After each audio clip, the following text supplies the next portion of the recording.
ஆஸ்திரேலியாவில் நடந்திருக்கக்கூடிய துப்பாக்கிச்சூடு அப்படிங்கிறது மூன்றாவது உலகப் போருக்கான அத்தியாயம் அப்படின்னு நான் சொன்னால் உங்களால் நம்ப முடியுமா? அதற்கான ஆதாரங்களையும் இந்த இடத்துல நம்ம வரிசைப்படுத்த போகிறோம். ஈரான் இப்போது டைரக்டாக அமெரிக்கா மீது கடல் வழி தாக்குதலில் ஈடுபட போகிறாங்க அப்படிங்கிற ஒரு ஷாக்கான நியூஸ் ஒன்று கிடச்சிருக்கு. இது எப்படி சாத்தியம்? அந்த அளவிற்கு தூரத்தை கடப்பதற்கு ஈரான் கிட்ட ஏவுகணை இருக்கா அப்படிங்கிற கேள்வி. எதற்காக இந்த தாக்குதல் நடத்த போகிறாங்க அப்படிங்கிற கொஸ்டின். இதை தாண்டி ஈரானில் நடந்துக்கிட்டு இருக்கக்கூடிய சம்பவங்கள் இஸ்ரேலுக்கு எதிராகவா இல்லை இஸ்ரேல் தூண்டிவிட்டு இந்த வேலைகள்லாம் செஞ்சுக்கிட்டு இருக்காங்களா அப்படிங்கிற சில முக்கியமான வியக்கத்தகுந்த தகவல்கள் தான் இந்த வீடியோக்குள்ளே இருக்க போகுது. வாங்க பார்க்கலாம் உறவுகளே. இது Prasad signature. Prasad signature media broadcasting private limited. நீங்க நியூஸ் ரீடரா மாறணுமா? கண்டென்ட் கிரியேட்டரா உருவாகணுமா? சேட்டலைட் சேனல்ல ரிப்போர்ட்டரா வேலை பார்க்கணுமா? டாக்குமெண்ட்ரி மேக்கிங்ல இருந்து ஜேர்னலிசம் பற்றிய முழுமையான பயிற்சி பெற உங்களுக்கான அருமையான வாய்ப்பு. எங்களை தேடி வாங்க. ஆன்லைன் மற்றும் நேரடி பயிற்சி வகுப்புகளும் சர்டிபிகேட் கோர்ஸாவே கத்துத்தரும். மீடியா துறையில் 10 ஆண்டுகளுக்கு மேல அனுபவம் உள்ளவர்கள் பயிற்சி கொடுப்பார்கள்.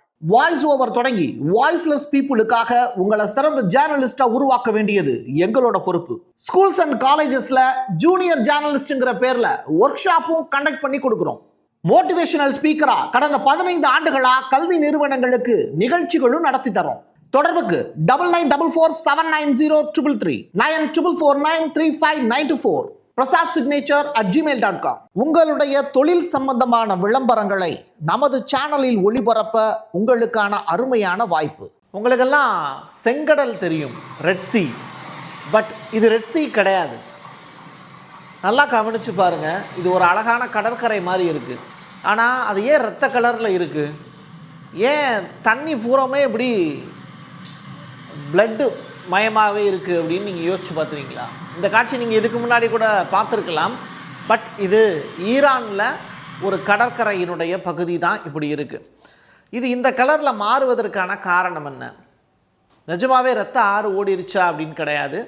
அப்படிப்பட்ட நினப்பு வேண்டாம். பட் ஹார்மோஸ் அப்படிங்கிற கடற்கரையில் தான் இந்த அதிசய நிகழ்வு அவ்வப்போது நிகழும். மழைநீர் கடற்கரையை தொட்ட உடனே, அதாவது நீங்கள் அந்த கடற்கரை ஓரத்தில் அந்த மழை நீர் பட்ட உடனேயே அது சிகப்பு கலராக மாறிடுது. இது யார் விட்ட சாபம் அப்படிங்கிறலாம் கேட்காதீங்க.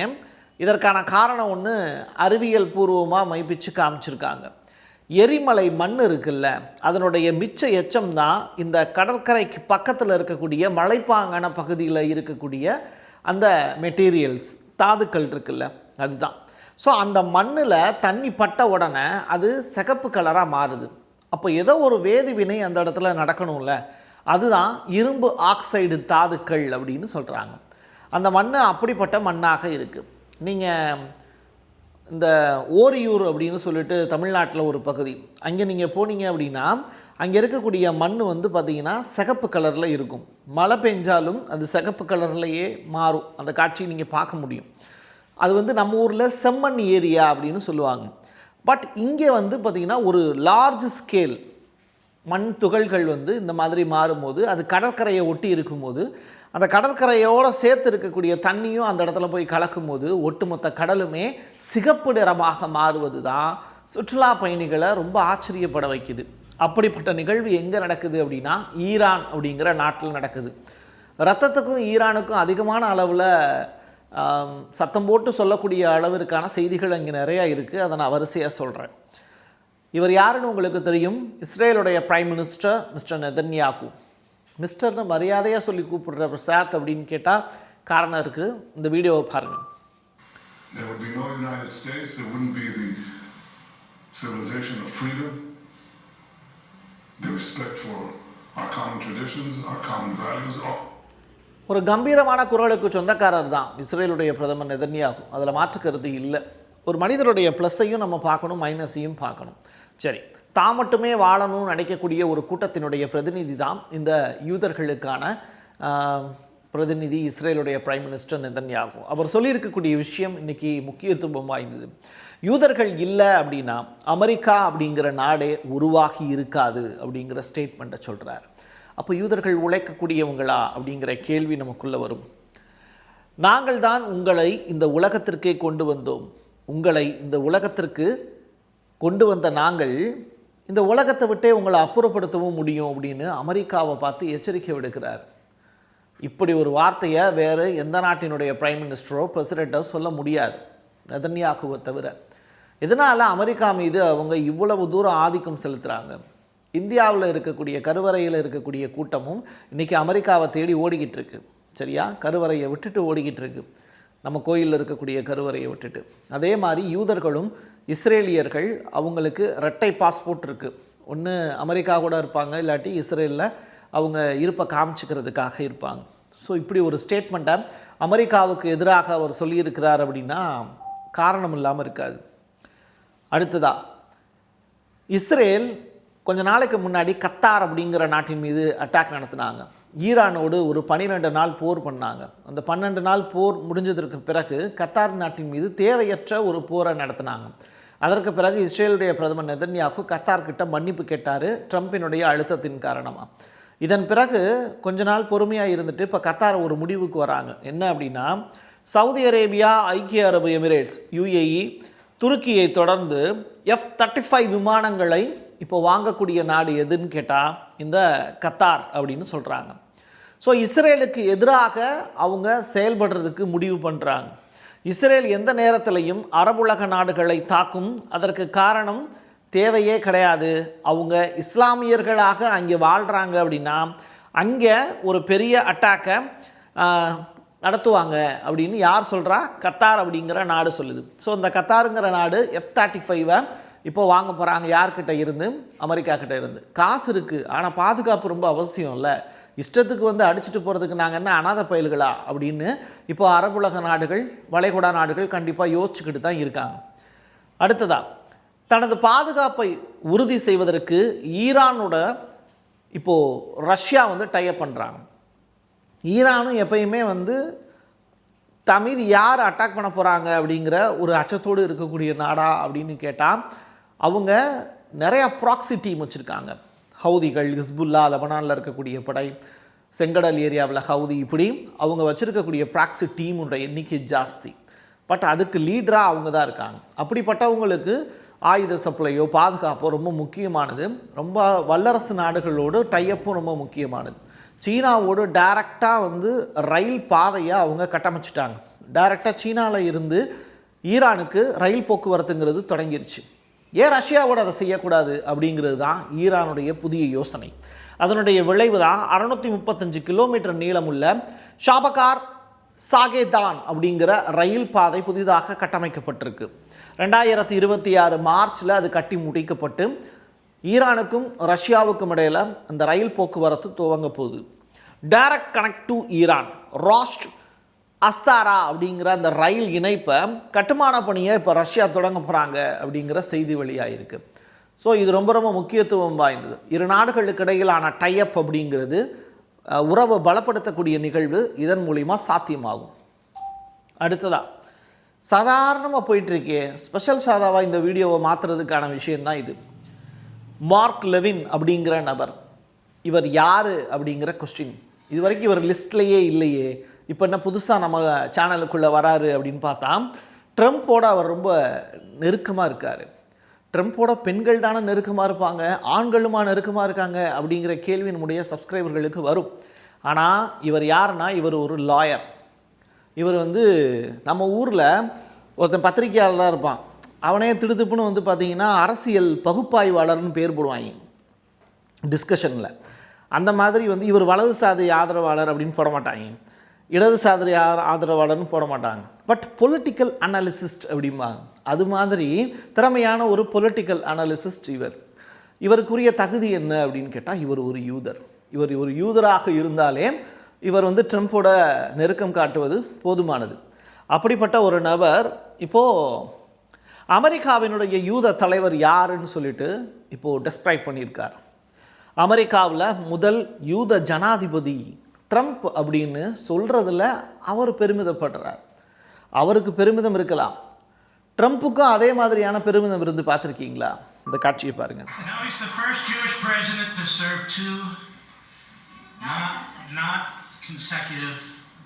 Presidencies. We thank you for everything. Yes, sir. Bad things happened on the second one.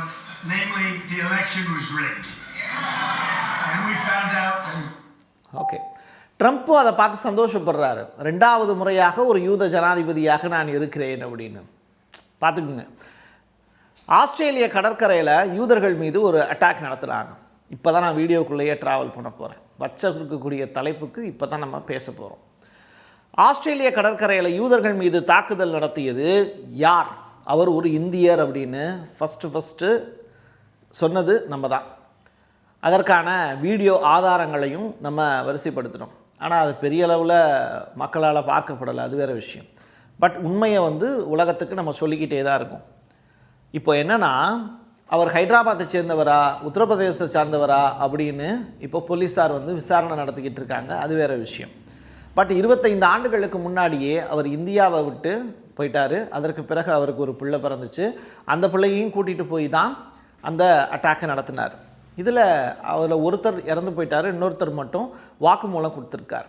அதில் அவர் சொல்லியிருக்கக்கூடிய விஷயம், நான் நடத்தி இருக்கக்கூடிய அந்த யூதர்கள் மீது நடத்தி இருக்கக்கூடிய தாக்குதலை நினைத்து நான் வெட்கப்படவே இல்லை. ஏன்னா ஏகப்பட்ட ஆஸ்திரேலியர்களுடைய மனசுக்குள்ளே ஓடிக்கிட்டு இருக்கக்கூடிய விஷயத்தை தான் நான் அந்த இடத்துல செஞ்சேன்.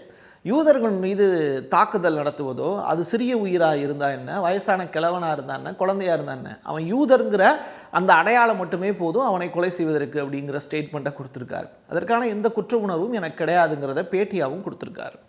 சரி, விரைவில் ஈராக் சிரியா மீது அமெரிக்கா நேரடி தாக்குதல் நடத்தலாம்னு IRGC இப்போ எச்சரிக்கை விடுத்திருக்காங்க, ஈரானில் இருக்கக்கூடிய அந்த அமைப்பு.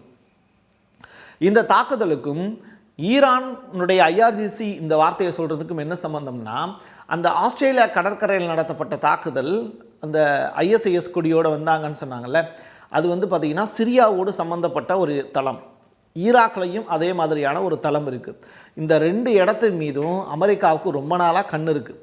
அந்த இடத்துல அட்டாக் பண்ண போகிறாங்க அமெரிக்கா அப்படின்னு. ஸோ அமெரிக்கா அந்த இடத்துல அட்டாக் பண்ண போகிறாங்க அப்படின்னா அது ஈரானுக்கு விடுக்கப்பட்ட சவாலாக பார்க்கப்படுது. இந்த இடம்தான் நீங்கள் இவங்கெல்லாம் பொலிட்டிக்கல் அனாலிசிஸ்ட்னு சொல்கிறாங்கல்ல, நான் சொல்கிறேன், இப்போது நடந்திருக்கக்கூடிய சம்பவத்துக்கு பின்னாடி யூதர்களே கூட காரணமாக இருக்கலாம். ஏதோ ஒரு காயினை வச்சு தான் இன்னொரு இடத்த பிளாக் பண்ண முடியும். அப்படி ஒரு பாயிண்ட் தான் இந்த ஆஸ்திரேலியாவில் நடந்திருக்கக்கூடிய தாக்குதல். அது ஒரு சிறிய ஒரு புள்ளி தான். அதை வச்சு எப்படி பெருசாக்கி ஒரு பெரிய போருக்கு அத்தியாயமாக மாற்றலாம் அப்படிங்கிறத இஸ்ரேலும் அமெரிக்காவும் சேர்ந்து கூட கணக்கு போட்டிருக்கலாம். அதெல்லாம் வெளியில் சொல்ல மாட்டாங்க. சரி, பிலிப்பைன்ஸில் அவங்க 1 மாத காலம் பயிற்சி எடுத்துக்கிட்டாங்க அப்படிங்கிற தகவல் ரைட்டா. ISIS பரவலை முடக்குவதற்கு அமெரிக்கா ஒரு திட்டம் ஒன்று போடுறாங்க. இதுக்கு முன்னாடி நான் சொன்னேன்ல, அதுதான் டைரக்டாக சிரியா ப்ளஸ் ஈராக் மீது தாக்குதல் நடத்த போகிறாங்கங்கிற அந்த முத்தாய்ப்பான செய்தி. கடல் வழியாக ஈரான் அட்டாக் நடத்தலாம் அமெரிக்கா மேலே. எப்போது ஈராக் மேலேயும் சிரியா மேலேயும் அமெரிக்கா அட்டாக் நடத்துனாங்கன்னா, கடல் வழியே போய் அமெரிக்காவை அட்டாக் நடத்துறதுக்கு ஈரான் ஒரு பிளான் போட்டுக்கிட்டு இருக்காங்க. இது ரிலேட்டடான உளவுத்துறை எச்சரிக்கை தான் இப்போ அமெரிக்காவுக்கு கிடச்சிருக்கு. இதுக்கான ஆதாரம் என்னன்னு கேட்டிங்கன்னா, இது ஸ்கூப் நியூஸ். இதற்கான ஆதாரங்கள்லாம் சொல்ல முடியாது, நடக்கும்போது உங்களுக்கே புரியும். பாக்தாத்தில் இருக்கக்கூடிய அல் அசாத் அப்படிங்கிற ஏர்பேஸ், இதன் மீது அமெரிக்கா ஒரு தாக்குதலை கூடிய விரைவில் நடத்த போகுது. அது B2 பாம்பை வச்சா அப்படிங்கிறது எனக்கு தெரியாது.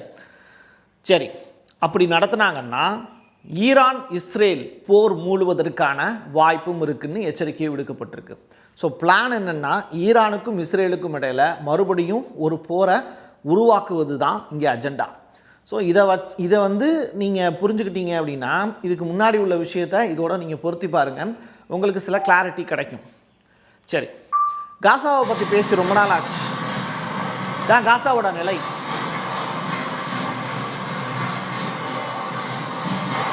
இதெல்லாம் அந்த மக்கள் தங்கி இருக்கக்கூடிய இடங்க. வெறுமன பேப்பராக பறக்குதுன்னு நினைக்காதீங்க. இது ஒரு டென்ட்டு கொட்டாய். நம்ம ஊரில் ஓலை குடிசைன்னு சொல்லுவாங்கள்ல, அது மாதிரி தற்காலிகமாக அந்த இடத்துல வைக்கப்பட்டிருக்கக்கூடிய டென்ட்டு கொட்டாய். இதில் தான் குடும்பம் குடும்பமாக மக்கள் வசிக்கிறாங்க. இப்போ அங்கே பெரிய மழை பெஞ்சுக்கிட்டு இருக்கு. அவங்க வீடுகள்லாம் இடிச்சிட்டாங்க. அதனால் இந்த ஐக்கிய நாடுகள் சபை அவங்களுக்கு போட்டு கொடுத்த அந்த டென்ட் மூலிமா சர்வதேச அந்த செஞ்சிலுவை சங்கம் இருக்காங்கல்ல, ரெட் கிரசன்ட் சொசைட்டி, அவங்க மூலிமா அந்த டென்ட் போடப்பட்டிருக்கு. இயற்கையும் பார்த்திங்கன்னா காசா மக்களுக்கு எதிராக தான் இருக்குது. முழுவதுமாக நீங்கள் வீடியோக்களும் நிறையா ப்ளே பண்ணி காட்ட முடியல. அந்த மக்கள் வந்து பார்த்திங்கன்னா தண்ணியிலேயே அடிச்சுட்டு போகிற மாதிரியான காட்சிகளும் அரங்கேறுது. ஸோ பாருங்கள், அவங்க தங்களுடைய இருக்கக்கூடிய வாகனங்கள் மூலியமாக அவங்க அப்படியே ட்ராவல் பண்ணி போயிட்டுருக்காங்க. டென்ட் கொட்டையை சரி பண்ணக்கூடிய வேலையை சின்ன சின்ன பசங்க முதற்கொண்டு செஞ்சுக்கிட்டு இருக்காங்க. காசாவில் பெருமழை வெள்ளத்தால் தற்காலிக முகாம்களுக்குள்ளே வெள்ளம் பூந்துருச்சு அப்படிங்கிற செய்தி, மக்கள் அவதி. போர் நிறுத்தம் செய்யப்பட்ட நாளில் இருந்து சீஸ் ஃபயர் அப்படிங்கிறது இங்கே அமலில் இருக்குது. நீங்கள் சீஸ் ஃபயர்னால் என்ன? அமைதிக்கான ஒப்பந்தம். அதுக்கு மேலே அந்த நாட்டின் மீது போர் தொடுக்கக்கூடாது.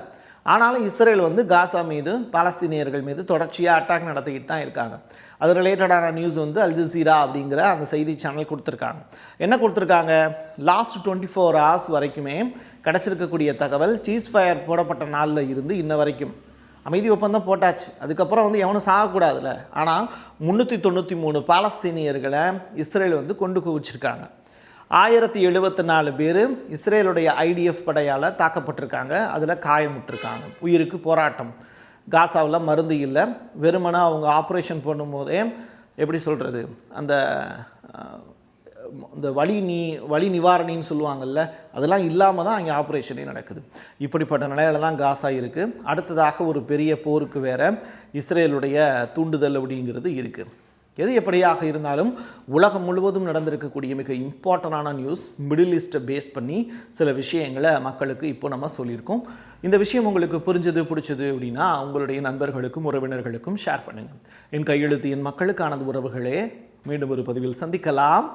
நன்றி, வணக்கம். Prasad signature media broadcasting private limited. நீங்க நியூஸ் ரீடரா மாறணுமா? கண்டென்ட் கிரியேட்டரா உருவாகணுமா? சேட்டலைட் சேனல்ல ரிப்போர்ட்டரா வேலை பார்க்கணுமா? டாக்குமெண்ட்ரி மேக்கிங்ல இருந்து ஜேர்னலிசம் பற்றிய முழுமையான பயிற்சி பெற உங்களுக்கான அருமையான வாய்ப்பு. எங்களை தேடி வாங்க. ஆன்லைன் மற்றும் நேரடி பயிற்சி வகுப்புகளும் சர்டிபிகேட் கோர்ஸாவே கத்துத்தரும். மீடியா துறையில் 10 ஆண்டுகளுக்கு மேல அனுபவம் உள்ளவர்கள் பயிற்சி கொடுப்பார்கள். வாய்ஸ் ஓவர் தொடங்கி வாய்ஸ்லெஸ் பீப்புளுக்காக உங்களை சிறந்த ஜேர்னலிஸ்டா உருவாக்க வேண்டியது எங்களோட பொறுப்பு. ஸ்கூல்ஸ் அண்ட் காலேஜஸ்ல ஜூனியர் ஜேர்னலிஸ்ட்ங்கிற பேர்ல ஒர்க் ஷாப்பும் கண்டக்ட் பண்ணி கொடுக்கிறோம். மோட்டிவேஷனல் ஸ்பீக்கரா கடந்த 15 ஆண்டுகளா கல்வி நிறுவனங்களுக்கு நிகழ்ச்சிகளும் நடத்தி தரோம். தொடர்புக்கு 9944790333 94493594 prasad@gmail.com. உங்களுடைய தொழில் சம்பந்தமான விளம்பரங்களை நமது சேனலில் ஒளிபரப்ப உங்களுக்கான அருமையான வாய்ப்பு. உங்களுடைய தொழில் சம்பந்தமான விளம்பரங்களை நமது சேனலில் ஒளிபரப்ப உங்களுக்கான அருமையான வாய்ப்பு.